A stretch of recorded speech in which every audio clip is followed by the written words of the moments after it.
Just say yes so that I can understand am I audible or visible to you all.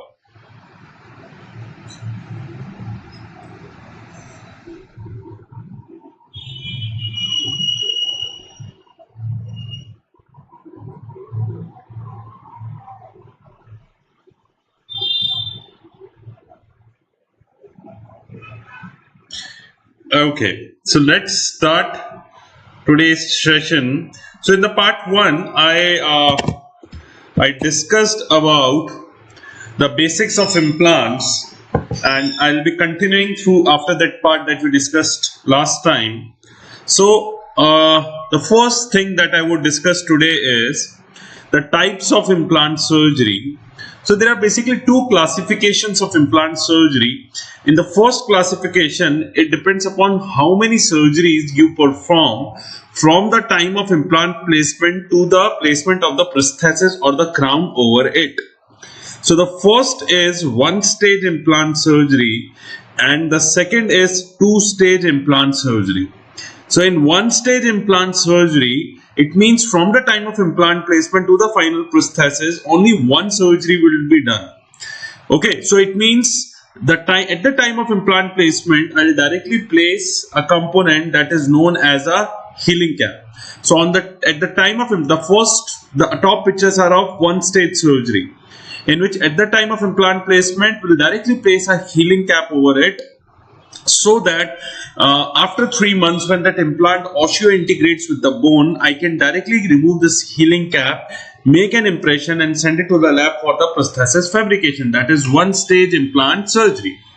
Now if in case it's a two-stage surgery, so in a two-stage surgery, it's done in a conventional way. If you can see the lower two pictures, we'll put a cover screw first. We'll cover that site, we'll suture that site, and after 3 months, we'll give an incision again. We'll remove the cover screw and we'll put the healing cap over it. That's a two-stage surgery. Means I have to perform surgeries 2 times. Once during implant placement, when we put a cover screw, and the second one after 3 months when we remove that cover screw and put a healing cap. Okay. So this is the first classification of implant surgery. The second classification of implant surgery is based on at what time we perform surgery. Suppose there is a patient in which the tooth is grossly decayed. So if we extract that tooth and we replace it with an implant at the same time, so that is an example of immediate implant. Okay, well, we are extracting the tooth and we are replacing it with an implant at the same time. So that is an example of immediate implant. The second classification is delayed implant. In delayed implant, we extract that tooth, but we don't replace it with an implant. Maybe after 3 months, 6 months, 1 year, 2 years, 5 years, 10 years, any period of time, if we replace it now with an implant, that is an example of delayed implant. Okay. The third is immediate loading. The third is immediate loading. So whether we are doing this first or second, whether we are doing an immediate implant or a delayed implant, if we give a crown over it within 72 hours. So if we load it, if we give a permanent crown over it within 72 hours, that is known as immediate loading. So immediate loading, why we say 72 hours? Why we cannot give a crown after 7 days, 10 days, 15 days? See what happens after 48 to 72 hours, the bone around the implant that you have placed, there is some bone necrosis that always happens. So what happens? The osteoclastic cells, they activate and they start resorbing that necrosed bone around the implant. So whenever you drill, how much amount of irrigation you use, still around 1 mm of bone necrosis always happens. So you can get an MCQ. Whenever you drill and place an implant, how much amount of bone necrosis always happens around the implant. So 1 mm of bone necrosis always happens around the implant. And this necrosed bone is removed by the osteoclastic cells. And these osteoclastic cells, they can ask you the second question, after how many days they come there? So they come there after 3 days of implant surgery. So after 3 days, the osteoclastic cells will come there and it will resorb this necrosed bone, and that is why after 3 days you don't do anything over the implant. So whatever immediate prosthesis that is to be given should be given within 3 days, 72 hours of implant placement. That is immediate loading.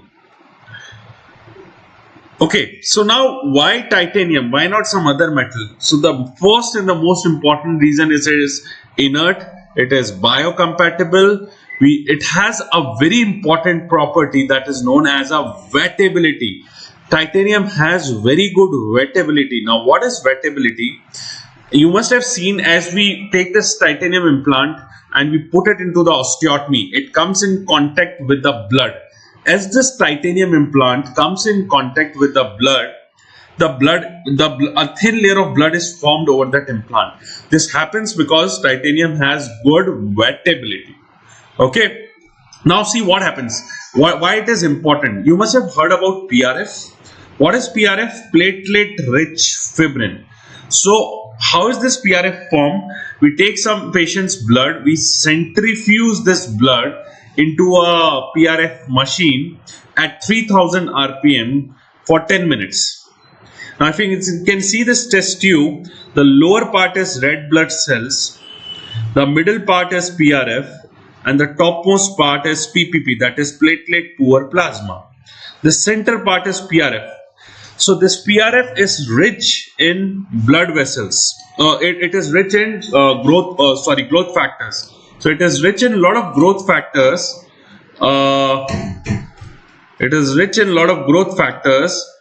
That growth factors basically helps in enhancement of bone formation. So what happens now if I am taking an implant made up of titanium? Now this titanium has good wettability. So what happens when you put this implant in the bone?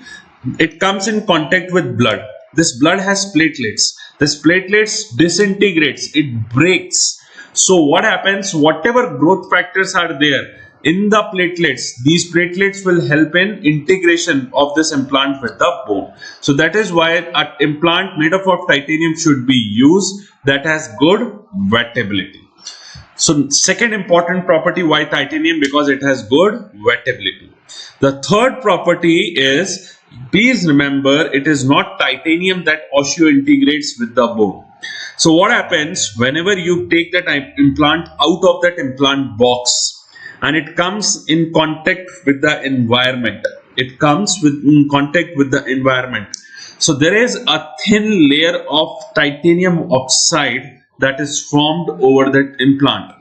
This titanium oxide helps in osseointegration of this implant with the bone.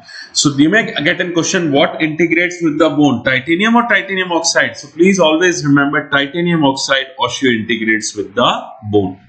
So better the layer of titanium oxide, the better would be the osseointegration. Next important question they may ask you, whenever you drill, what should be the maximum temperature that can be what should be the maximum temperature, or they can ask you, the temperature should not rise more than a temperature so that there is no bone necrosis. So what happens whenever the temperature reaches more than 41 degrees centigrade, osteoblastic cells, they die. So that is why whenever you're drilling, your temperature should always be less than 41 degrees centigrade. Second, if the temperature reaches 47 degrees centigrades, there is one enzyme that is very important for osseointegration of that implant with the bone. That enzyme is known as alkaline phosphatase. So if the temperature is more than 47 degrees centigrade, alkaline phosphatase that helps in formation of bone around the implant denatures, so no bone will be formed. So ideally, if they ask you what is the maximum temperature limit, 41 degree. But अगर वो question पूछते हैं for the osteoblast to die, 41 degree, for alkaline phosphatase to denature, 47 degrees. Okay. Now implants are made up of titanium. They are made up of titanium. There are 5 grades of titanium: grade 1, grade 2, grade 3, grade 4, and grade 5. So please remember, as the grade of titanium is increased, the strength of the implant is increased. The strength of the titanium is increased. As the grade is increased, the biocompatibility is decreased. So it means implant should be made up of a grade of titanium that has good strength and also good biocompatibility. Because if I am using a titanium of grade 5, though it has very good strength, but the biocompatibility is less. Similarly, if I am taking an implant of grade 1, the biocompatibility is very good, but the strength is very less. That is why you need an implant of most of the implants are made up of grade 4 titanium that has good strength and even good biocompatibility. Now, if I see an implant has 3 parts. The topmost part of this implant is known as crest of the implant. The middle part is known as body of the implant, and the lower part is known as the apex of the implant. So it has 3 parts. Please remember, this implant is hollow from inside. So now, suppose you must have heard a lot of people saying a 5 by 10 implant. So what is this 5 by 10? This 5 mm is the width of the implant. So always remember, the first number is the width of the implant and the second number is the length of the implant. The implant is hollow from inside. So whatever screw that goes inside goes into the body of the implant. So you can see some serrations or threads on the outside of the implant. Same threads and serrations are also present on the inside of the implant, in which these screws gets fixed. So this is the implant design. These implants, they come in different sizes. With respect to the width, means the minimum width could be 3, 3.3 depending upon which system of the implant it is, a 4, 4.5, 5 or 6. So they come in different width and they come in different length, 8, 10. So depending upon how much is the bone, you use a different size of implant. So there would be a 3 mm into 8, 3 mm into 10, 3 into 11.5, 3 into 13. So depending upon what tooth you are replacing and what size of the implant, how much amount of bone is there, you will use the size of the implant. Next important thing when you see an implant is the pitch of the implant. They may ask you what is the pitch of the implant. So pitch is the distance between 2 threads. The distance between 2 threads is known as the pitch of the implant. Now, ideally the pitch of the implant should be less than 1 millimeters. If the pitch is more than 1 millimeters, these implants are known as active implants. These implants are known as active implants if the pitch is more than 1 millimeters. Now, tell me one thing, if the pitch is less, it means the number of threads on the implant would be more. If the number of threads on the implant are more, the surface area, the total surface area of the implant would also be more. So they may ask you a question, if the pitch is less, the surface area of the implant. So the answer would be more because the number of threads are more. Okay, so there are 2 types of implant surfaces. One is an additive surface. In an additive surface, suppose this is the surface of the implant. If I add any particle over the surface to increase the biocompatibility, to increase the surface properties so that it can integrate with the bone better. So the addition could be a ceramic particle. The addition could be a hydroxyapatite particle. So these are all examples of additive surfaces. Similarly, there are different subtractive surface. So if I remove something from the implant surface, so that the surface of the implant would become a subtractive surface. So the example is SLA. SLA stands for sandblasted and acid etched surface. So suppose I am taking an implant. So suppose the company is taking an implant So in SLA surface, what is done? It is sandblasted with alumina particles of 50 microns. So they can ask you, first of all, what is SLA surface? It is a type of subtractive implant surface. The full form is sandblasted acid etched surface. So what is done in this? सबसे पहले it is sandblasted with alumina particles of 50 micron. Then it is placed into a acidic bath of sulfuric acid. So when these both the processes is done, the thing that comes out, the surface that becomes is known as SLA surface. Most of the good companies right now have SLA surface. So if they ask you a question that which implant surface is the most preferred implant surface right now, the answer is SLA surface. The second example of subtractive surface is anodized surface. What is anodized surface? You make implant as anode and you pass current through the electrolyte. We know anode में से ions बाहर निकलते हैं, so this will become an example of anodized surface.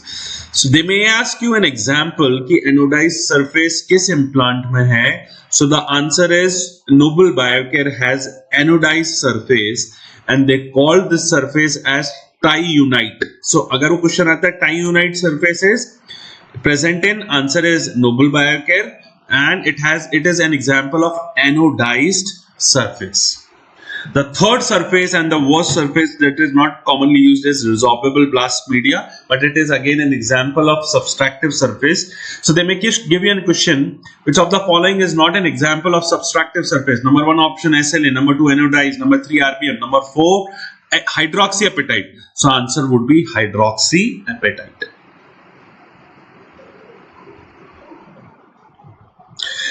Okay, so now there are different radiographs that are used in implant surgery.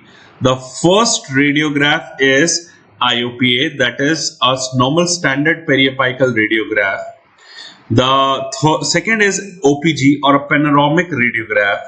The third is a CBCT, that is computer aided computerized tomography, cone beam computerized tomography. Okay, so this is an image in which you can see image of a CBCT.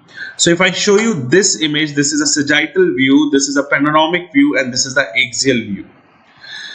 Okay, so first we need to understand what are the anatomical structures that should be identified for radiographs in implants. Let's talk of mandible first. Number 1 is mandibular foramen. Number 2 is mandibular canal, in which the mandibular nerve or the inferior alveolar nerve travels. Number 3 is mental foramen. Number 4 is an anterior loop of mental foramen. And number 5 is incisive canal. So let's take them one by one. Number 1 is mandibular foramen. So can you see this red mark? This is mandibular foramen. Okay. So if I show you on an anatomical mandible, so this is the area on the lingual side of the mandible, on the ramus, where this mandibular foramen is present. So my inferior alveolar nerve will enter through this mandibular foramen into the mandible and it will travel into the mandible. So the point of entry of this inferior alveolar nerve in the mandible is this mandibular foramen. So now what will happen? My mandibular nerve will travel into this. Can you see this white arrowed marked canal? This is known as a mandibular canal. So when you get an OPG and they ask you what is this? This is a mandibular canal into which the inferior alveolar nerve travels. Now what happens? Now the implant should be at a distance of at least 2 mm away from this nerve. Can you see all these implants? The distance between the bottom of this implant and the top of this nerve should be at least 2 mm. Okay. Now this mandibular nerve will come out of the mandible. Can you see this? This is a mental foramen. So my nerve will come out of this mental foramen on the buccal side. So it means, what do I understand? I understand this, that my mandibular nerve is traveling from a mandibular foramen that is present on the lingual side and coming out of the mental foramen that is present below my second premolar, and that is present on the buccal side of the mandible. So if I ask you a question, that if I see the pathway of my mandibular nerve, my inferior alveolar nerve, so it is traveling from more lingual side on the mandibular foramen to the more buccal side on the towards the mental foramen. Or if I say my nerve on my second molar is more lingual and my nerve on my second premolar is more buccal. Also, I can see that my mandibular foramen is more crestal and my mental foramen is more apical. Okay, so my mandibular foramen is more crestal. So obviously my nerve is traveling like this. If I am placing an implant in a second molar, my nerve would be more crestal to the crestal bone. If the implant is placed in a second premolar, my nerve would be more apical. So they may ask you that when you are placing an implant in a second molar, so then your implant would be smaller as compared to a premolar. So yes, your implant on your second molar would be smaller than your implant on a second premolar. Why? Because my nerve is traveling from mandibular foramen to mental foramen from a crestal to an apical direction. So my nerve would be more nearer to my second molar implant and it would be less nearer to my premolar implant. It means my implant would be smaller in length in my second molar as compared to a first molar and as compared to my second premolar. Am I clear? Is it clear to everyone? Is this concept clear to everyone? Is it clear to everyone? So this is my mental foramen. So if you see it on your x-rays, this is your mental foramen. Okay. So my nerve is traveling from here to here. So stay away from the nerve. Now they ask you how much should be the safe distance between your implant and your mental foramen. What should be the safe distance between your implant and the mental foramen? So please remember, this mental foramen always also has this loop. What is this loop? This is my inferior alveolar nerve. It travels forward, then it bends backward and come out of the mental foramen. So this is this loop. The diameter of this loop is around 5 millimeters. If they ask you how much should be the safe distance of placement of your implant from your mental foramen, so the answer would be 5 millimeters due to this anterior loop of mental foramen. So if you see your OPG, can you see this red mark? There is a loop on the fourth quadrant on the right side, but when you see it on the left side, there is no loop. So it is not necessary that that loop is always present in all the patients, but if there is a loop that can be seen on the right side of this OPG with that red mark, always stay away at a distance of at least 5 mm away from the nerve. Okay. So this is the next thing, is this incisive nerve. So can you see this nerve traveling in front? This is the incisive nerve.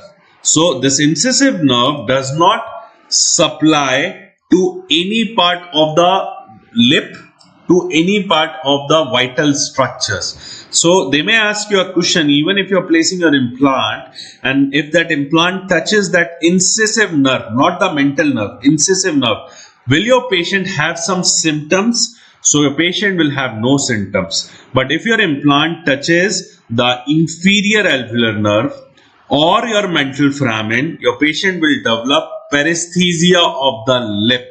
Your implant patient will develop paresthesia, numbness of the lip. Okay, so it's very important that you keep a distance of 2 millimeter away from the nerve, inferior alveolar nerve and the mental foramen, but your implant can touch the incisive nerve. Okay, so this was about mandible. Now if I show you about maxilla, in maxilla the most important vital structure is a maxillary sinus. So can you see, this is a maxillary sinus. This is the floor of the maxillary sinus. This is the floor of the maxillary sinus. This is the floor of the maxillary sinus. And what is this? This is the crest of the alveolar bone. The distance between the floor of the maxillary sinus and the crest of the alveolar bone is known as the residual bone height. Depending upon how much is this height, this is the bone that is available below the sinus for implant placement. If this bone height is less, then you need to do a sinus grafting to place an implant. Like you can see it on the right side, the bone height is 4 to 5 millimeters. So this is less, you need to do some bone grafting. And on the left side you see there is no bone present below the floor of the sinus. Your floor of the sinus is touching the crest of the bone. So for in both the sides, if you want to place an implant that is axial, straight, you will require to do some bone grafting. Now what is the concept of sinus lift? This पे बहुत बार question आए हुए हैं. There are two types of sinus lift. One is a direct sinus lift, also known as a lateral window technique, like a Cadwell loop, in which you make a lateral window in the bone. You through that bone enter inside the sinus and you lift that sinus membrane. You will only do this technique in two conditions. When this RBH, when this bone height is less than equal to 5 millimeters, less than 5 millimeters, not equal to, sorry, less than 5 millimeters, then you will do a direct sinus lift. But if this bone height is more than 5 millimeters, then you can do a indirect sinus lift. So indirect sinus lift and direct sinus lift. So let's understand them with this picture. The top picture is an example of an indirect sinus lift in which you create an osteotomy. आप drilling करते हो, and the area through which you have created an osteotomy, you take osteotomes. Osteotomes छोटे से ऐसे devices होते हैं, and you lift this sinus membrane. इसी osteotomy से you will push some bone graft. Can you see, due to that bone graft, the sinus membrane is lifted, and then you place an implant through it. So you're not making any lateral windows. So that is indirect lift. Why it is called indirect lift? Because you cannot see that sinus membrane directly by your eyes. So it's a blind procedure. That is why it is known as an indirect sinus lift. So when you put graft through the osteotomy through that you are preparing for your implant, that is known as indirect lift. So you will do it only when the height is more than 5 millimeters. But if this bone height is less than 5 millimeters, so what is done, you make a lateral window. Can you see this lateral window?